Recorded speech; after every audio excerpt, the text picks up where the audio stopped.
That was in 1929 when the fire. It started off in the bar room.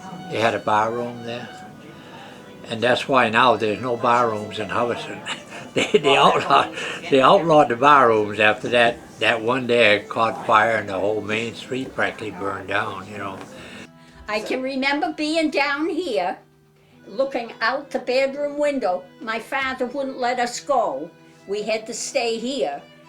And we could see the smoke and the blaze from the back window of our bedroom. Oh, it lit up the sky a lot, yeah.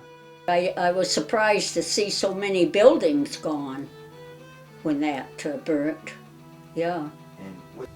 My mother and dad wouldn't let us go out of the house to go down to the fire, of course, but you could see all lit up, you know, this end of Main Street.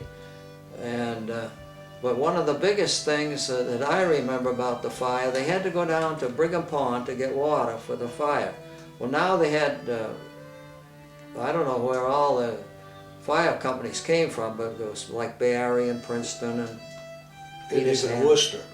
Clear down to Worcester, John? Yes, I remember very much because my father took all of the youngest of our family up to my grandfather's opposite the Wheeler store while the fire was going, because my oldest brother Hobart and my cousin Orrin Taylor, he had them stay on the back roof, which was a flat roof, and they had 5 gallons of water, pails of water, so when the embers from the fire would land on that roof, they were to extinguish it.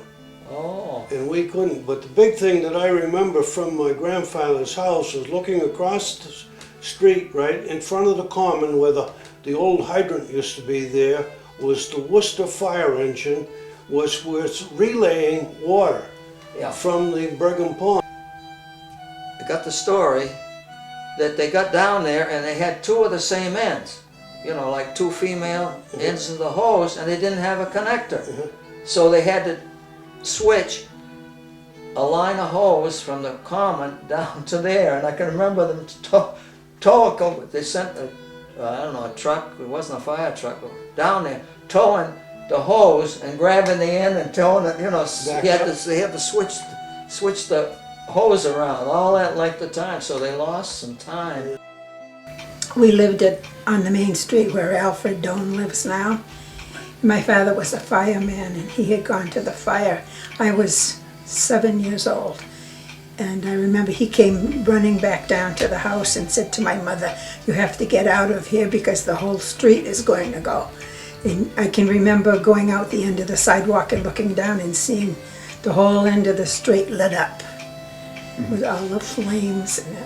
And my aunt, my cousin came down, they lived down on the Barry Road, and they came and got my mother and my brother, 2 brothers, and myself, and took us down, and we stayed down there the rest of the night.